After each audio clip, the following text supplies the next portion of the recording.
ವಿಕಾರಗಳನ್ನು ತೊಳೆಯೋದಕ್ಕೆ ಬೇಕಾದ ವಿಕಾಸ ಇದೆಯಲ್ಲ, ಅದು ಬಹಳ ಮುಖ್ಯ. ಮನುಷ್ಯನಿಗೆ ಹೇಗೆ ಒಂದು ತಾಯಿ ಮಗು ಒಂದು ಸೆಂಟಿಮೆಂಟ್ ಇರುತ್ತೆ, ಪ್ರಾಣಿಗಳು ಕೂಡ ಆ ಸೆಂಟಿಮೆಂಟ್ ಇರುತ್ತೆ. ಕೃತಿಯನ್ನ ಮೊದಲು ಭೇಟಿ ಮಾಡಿ ವ್ಯಕ್ತಿಯನ್ನ ನಂತರ ಭೇಟಿ ಮಾಡಿದ್ದೀವಿ. ಇದಕ್ಕಿಂತ ಇಡೀ ಕತೆ ಒಂದು ಸಂಪೂರ್ಣ ಮಲೆನಾಡಿನ ಸೌಂದರ್ಯವನ್ನ ಅನಾವರಣಗೊಳ್ಳುವುದರ ಜೊತೆಗೆ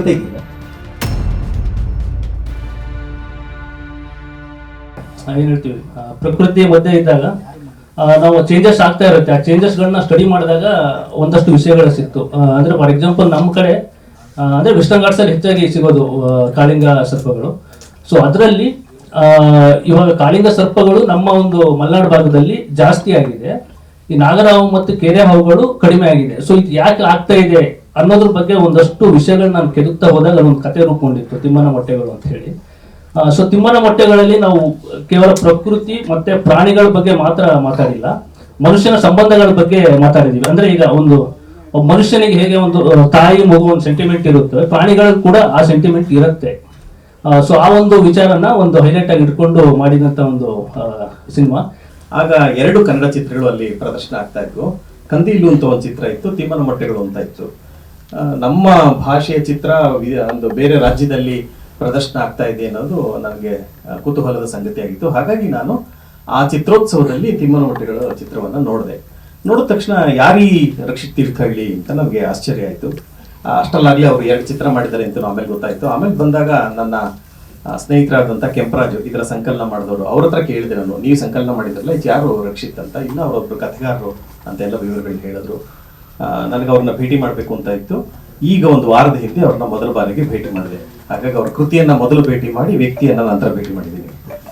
ನಾನು ಎಂಬ ದುರಹಂಕಾರದಲ್ಲಿ ನಾವು ಬದುಕ್ತಾ ಇರ್ತಕ್ಕಂಥ ಈ ಸಂದರ್ಭದಲ್ಲಿ ಈ ಪರಿಸರವನ್ನು ನಾವು ಉಳಿಸ್ಬೇಕಾಗಿದೆ. ಇವತ್ತು ನಮಗೆ ನಮ್ಮದೇ ಆದಂಥ ಜಾಗಗಳಿದೆ, ನಾವು ವಾಸ ಮಾಡೋದಕ್ಕೆ, ನಾವು ಎಂಜಾಯ್ ಮಾಡೋದಕ್ಕೆ, ನಮ್ಮ ಕುಟುಂಬ ಎಂಜಾಯ್ ಮಾಡೋದಕ್ಕೆ, ಸ್ನೇಹಿತರೊಟ್ಟಿಗೆ ಎಂಜಾಯ್ ಮಾಡೋದಕ್ಕೆ.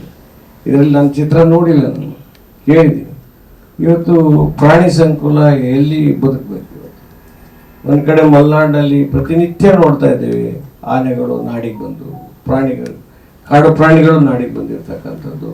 ಇವತ್ತು ಕಾಳಿಂಗ ಸರ್ಪ ಸಂತತಿ ಬಹಳಷ್ಟಿದೆ. ಆ ಬಹಳಷ್ಟು ಇದ್ರೆ ಸಾಕಾಗಲಿಲ್ಲ, ಪೂರಕವಾಗಿ ಅದು ಬದುಕೋದಕ್ಕೆ ವ್ಯವಸ್ಥೆ ಆಗ್ಬೇಕಲ್ಲ. ಆ ಬದುಕೋದಕ್ಕೆ ವ್ಯವಸ್ಥೆಯನ್ನು ಯಾವ ರೀತಿ ನಾವು ಮಾಡಿಕೊಡ್ಬೇಕು ಅನ್ನೋದು ಬಹಳ ಮುಖ್ಯವಾಗಿರ್ತಕ್ಕಂಥ ವಿಚಾರ. ಇವತ್ತು ಜಿಂಕೆಗಳ ಸಂಖ್ಯೆ ಜಾಸ್ತಿ ಆಗಿದೆ, ಹಂದಿಗಳ ಸಂಖ್ಯೆ ಜಾಸ್ತಿ ಆಗಿದೆ, ಇವತ್ತು ಚಿರತೆಗಳ ಸಂಖ್ಯೆ ಜಾಸ್ತಿ ಆಗಿದೆ, ಆನೆಗಳ ಕಾಡ್ಕೋಣ. ಇವತ್ತು ನಮ್ಮ ಬೆಳಗ್ಗೆ ಎದ್ದರೆ ನಾವು ಚಿಕ್ಕಮಗಳೂರಿನಲ್ಲಿ ಒಂದು ಸ್ವಲ್ಪ ಆಚೆ 8 ಕಿಲೋಮೀಟರ್ ಆಚೆ ಹೋದ್ರೆ ಕಾಡ್ಕೊಂಡು ನೋಡ್ಕೊಂಡ್ಬರ್ತಕ್ಕಂಥ ಪರಿಸ್ಥಿತಿ ಇದೆ. ಕಾಡಿನ ನಂಟು ಇದೆಯಲ್ಲ, ಅದು ಬಹಳ ಕಾಲವಾಯಿತು ಕಳ್ಕೊಂಡು. ಜೀವ ವೈವಿಧ್ಯದಲ್ಲಿ ಈಗ ತೋಲಬೇಕು ಅಂತ ಬಹಳ ಕಾಲದಿಂದ ಗೆಲ್ಲಿಸ್ತಾ ಇದ್ದೇವೆ. ಆದರೆ ಕಳ್ಕೊಂಡು ಬಹಳ ಕಾಲವಾಗಿದೆ.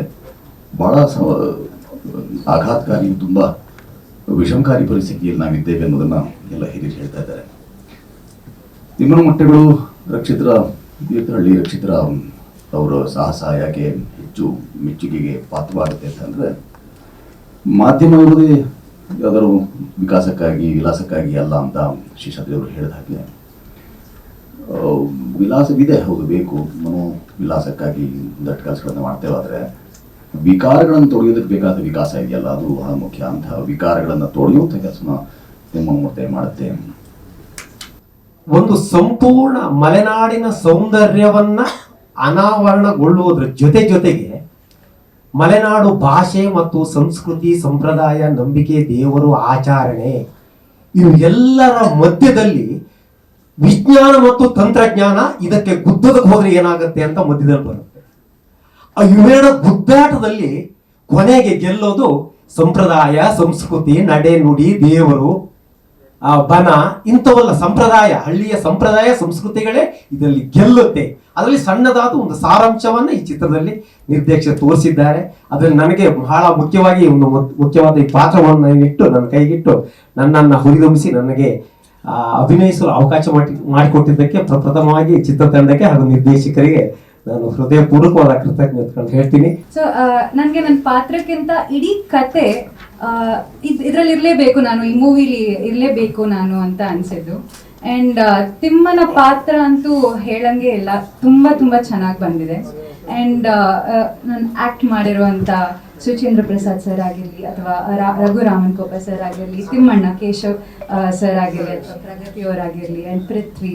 ಸೊ ಎಲ್ಲರೂ ತುಂಬ ಸಪೋರ್ಟಿವ್ ಆಗಿದ್ರು. ಆ್ಯಂಡ್ ರಕ್ಷಿತ್ ಸರ್ ಒಂದು ಇಂಟೆಲಿಜೆಂಟ್ ಡೈರೆಕ್ಟರ್ ಆ್ಯಕ್ಚುಲಿ. ಸೊ ಈ ಮೂವಿ ಕಥಾವಸ್ತುನೇ ಮಾನವ ಮತ್ತು ಪ್ರಕೃತಿ ನಡುವೆ ಇರುವಂಥ ಒಂದು ಕಾನ್ಫ್ಲಿಕ್ಟ್. ಅದೊಂದು ತುಂಬ ಮುಖ್ಯವಾಗಿರೋ, ಈಗ ತುಂಬ ಪ್ರಸ್ತುತವಾಗಿರೋ ಟಾಪಿಕ್ ಆ್ಯಕ್ಚುಲಿ. ಈಗಲಿಗಿಂತ ಇನ್ನು ಮುಂದೆ ಹೋಗ್ತಾ ತುಂಬ ಮುಖ್ಯವಾಗ್ತಾ ಹೋಗುತ್ತೆ ಅನಿಸುತ್ತೆ. ಸೊ ನಾವೇನು ಆ್ಯಕ್ಷನ್ಸ್ ಅಥವಾ ಏನು ತಗೊಳ್ದೇ ಹೋದರೆ ಅದು ಮೋಸ್ಟ್ಲಿ ಪ್ರಕೃತಿನೇ ನಮಗೆ ಹೇಳ್ಕೊಡುತ್ತೆ. ನಾವು ಅವಾಗವಾಗ ನೋಡ್ತಾ ಇರ್ತೀವಿ, ಪ್ರಕೃತಿ ನಮಗೆ ವಾಪಸ್ ಕೊಡ್ತಾ ಇರುತ್ತೆ, ನಾವೇನು ಮಾಡ್ತೀವೋ ಅದು ನಮಗೆ ವಾಪಸ್ ಕೊಡ್ತಾ ಇರುತ್ತೆ. ಸೊ ತುಂಬ ಮುಖ್ಯವಾಗಿರುವಂಥ ಟಾಪಿಕ್ ಇದು. ಆ್ಯಂಡ್ ಅದೇ ಕಥಾವಸ್ತು ಇಟ್ಕೊಂಡು ತುಂಬ ಬ್ಯೂಟಿಫುಲ್ ಆಗಿ ಮೂವಿ ಮಾಡಿದ್ದಾರೆ.